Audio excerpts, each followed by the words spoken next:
তুমি ঠিক আছো? এই অবস্থায় আর ঠিক থাকা। মা মা তোমার কিচ্ছু হবে না, আমি তোমার কিচ্ছু হতে দেবো না। তুমি আবার সব কিছু করতে পারবে, বারান্দায় দাঁড়িয়ে থাকতে পারবে, ছাদে হাঁটতে পারবে, সব ঠিক হয়ে যাবে। তুমি একদম, আমি তোমার মাথায় হাত বুলিয়ে দিচ্ছি, এখন তুমি একদম লক্ষ্মী মেয়ের মতো করে ঘুমাবে। ওকে, এই যে হাত চেপে দিচ্ছি। বাবা, তোকে একা রেখে আমাকে নেবে না?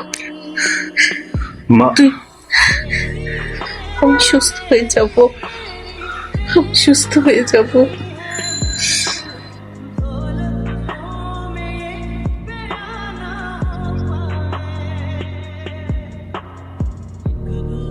বিজ্ঞাপন?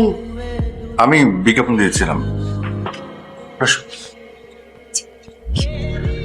আসলে বাসায় তেমন কেউ নেই তো, তাই সবকিছু আমাকেই করতে হচ্ছে। আপনি খামাখা এসব ঝামেলা কেন করতে গেলেন? না আচ্ছা, আপনি কি সাথে করে বায়োডাটা নিয়ে এসছেন? আচ্ছা, একটা প্রশ্ন করি, বৃষ্টি কোন সিজনে বেশি হয় জানেন?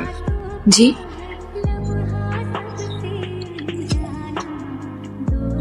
প্রিভিয়াসলি নার্সিং এর উপরে কোনো এক্সপিরিয়েন্স? মানে নার্সিং এর উপরে আমার সেরকম কোনো এক্সপিরিয়েন্স নেই। আমার মা গত 5 বছর প্যারালাইজড হয়েছিলেন, উনি যদি এখন নেই। আচ্ছা ঠিক আছে, আর চলবে। কখনো কখনো হয়তো মার সাথে 24 ঘন্টা আপনাকে পাচ্ছেন, স্ট্রোকের রোগী, কখন কি হয়ে যায় সেটা তো বলা যায় না। জি জি, অবশ্যই। মার সাথে পরিচয় করে দিই। হ্যাঁ, একজন নার্স এসছে আর কি মার টেক কেয়ার করার জন্য। না, মা তো খুব হ্যাপি, জিজ্ঞেস করেছি মাকে, খুব নাকি ভালো করে টেক কেয়ার করে। আচ্ছা ঠিক আছে, জি, মা খুব খুশি হবে। জি, আসসালামু আলাইকুম। মা কেমন, ভালো। কেমন লাগছে? জি, আমাদের বাড়ি কেমন লাগছে?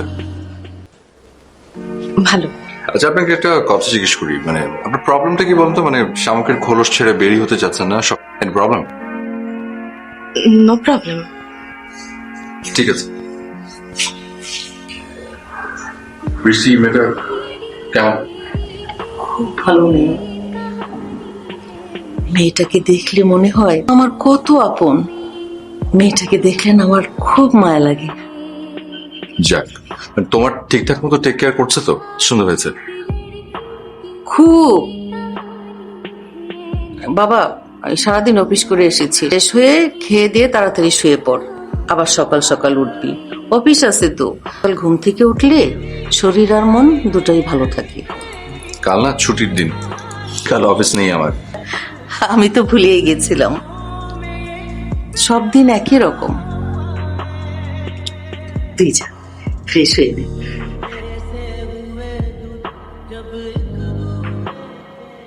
আপনার খুশি লাগবে? তোমার ম্যাডাম আমাকে চেনে। কিসের যে আপনি ছেলেকে আমি দেখবো। তুলে দেন। আপনি এখানে কেন এসেছেন? আমি কেন এসেছি তুমি জানো না? বলেন, আমাকে কি একটু শান্তি দিবেন না? সেদিন তুমি শান্তি পাবে, আর মৃত্যুর পর তোমার শান্তি হবে। এসব কি বলছেন? এসব বলে কোনো লাভ আছে? প্লিজ এইভাবে এখানে সিন ক্রিয়েট করবেন না প্লিজ। তোমার সাথে দেখা করতে যাবে না? যাবো, সময় হলে যাবো, পরে কখনো যাবো। কবে যাবে? কেন এরকম করছেন? কেন এখানে দরজার মধ্যে ধাক্কাধাক্কি করলেন, চিল্লাচিল্লি করছেন? প্লিজ আপনি এখান থেকে যান প্লিজ। ঠিক আছে, আমি চলে যাচ্ছি। কি হয়েছে? না, কিছু হয়নি। আপনি ফেরিওয়ালা ভিতরে ঢুকতে চাইছিল তো, সেই জন্য দেখছি।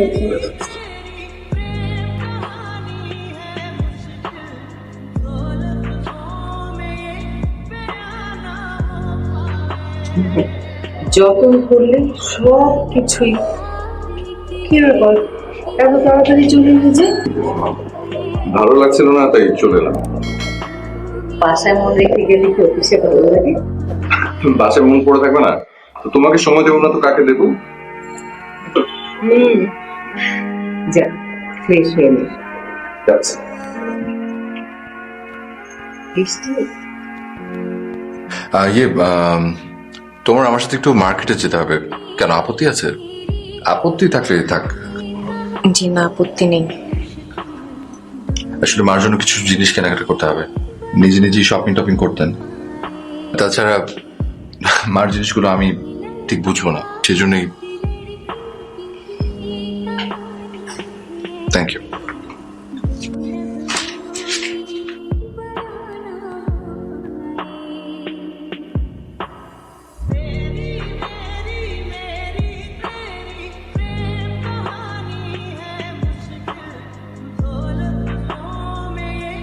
ঠিক আছে তুমি?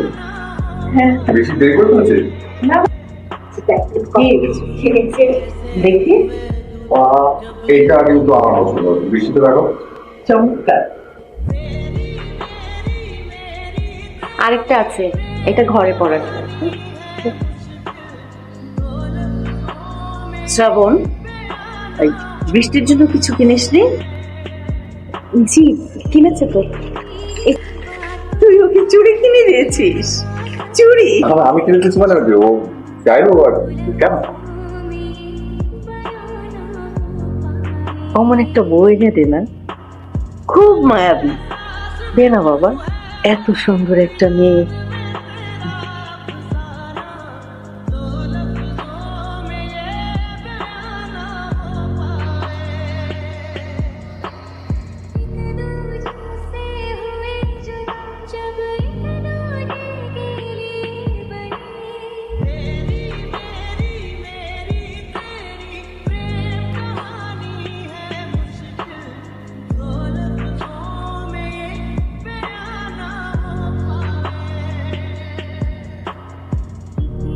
যেদিন প্রথম বৃষ্টিকে দেখি, চোখের দিকে তাকিয়ে চোখ ফেরাতে পারিনি। কেন পারিনি বলতে পারো? ছিল শুধু আমার বেহায়াপনা নাকি অন্য কিছু? আমার একটু অপরিচিত মনে হয়নি, অতি পরিচিত আপনজন, আপনেরও আপন। বুকের মধ্যে আটকে থাকা হৃদ পাখিটিও ছটফট করে ওঠে। নিছক দুর্বলতা কি অন্য কিছু?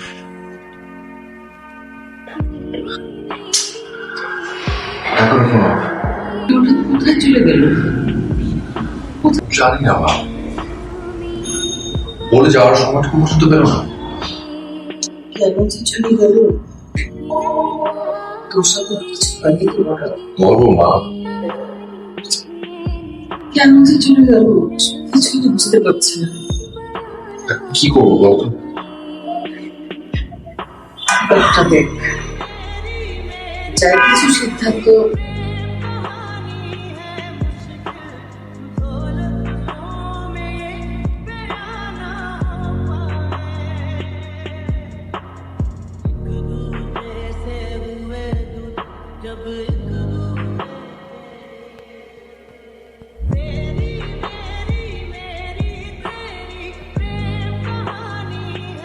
কেন এসছো এখানে?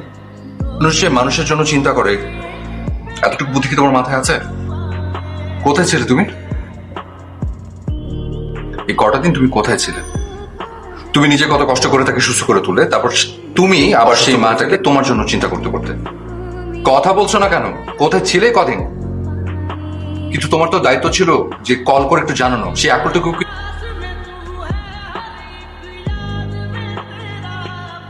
এসো, ভেতরে এসো।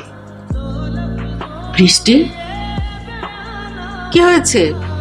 কোনো সমস্যা তুই তুই এই কয়দিন কোথায় ছিলি? আমি আপনাদের কাছে একটা মিথ্যা কথা বলেছি। বাদল আমার ফ্রেন্ড না, ওদের বাসায় আশ্রিত ছিলাম।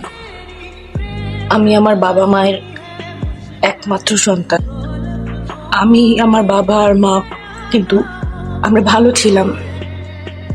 হঠাৎ করেই বাবা মারা যায়। যখন বাবা মারা যাওয়ার পরে নতুন করে তার জীবন গোছাতে শুরু করেন।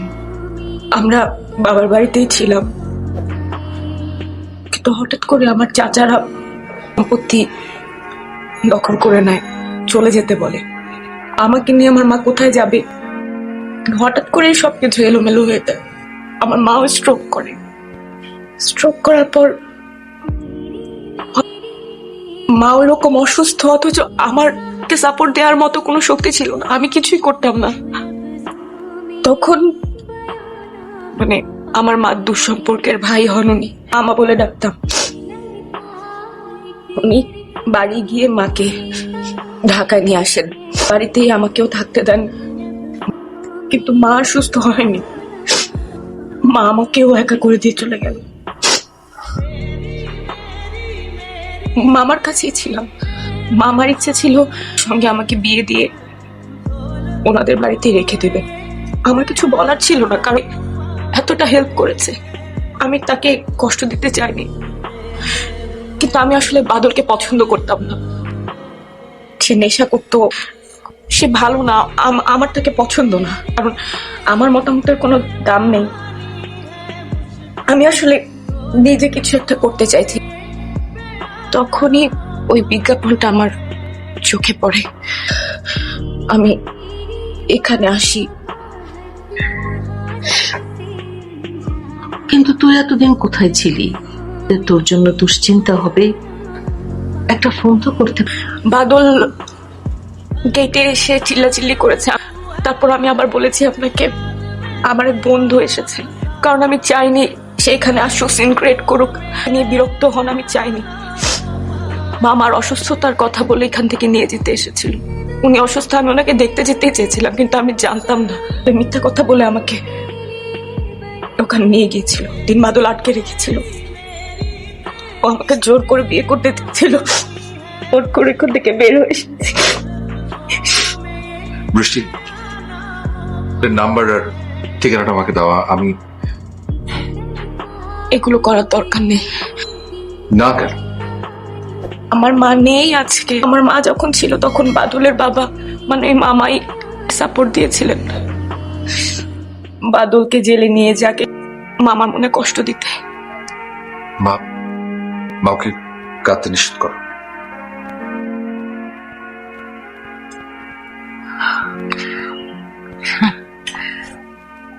কাঁদিস না মা,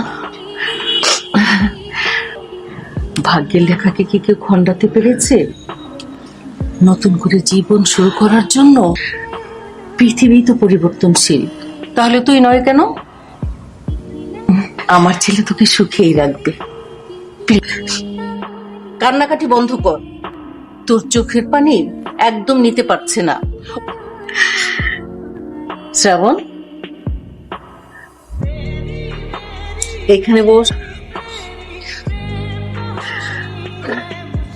এই হাতটা দেখি, দুজনের হাত একসাথে রাখলে কেমন হয়?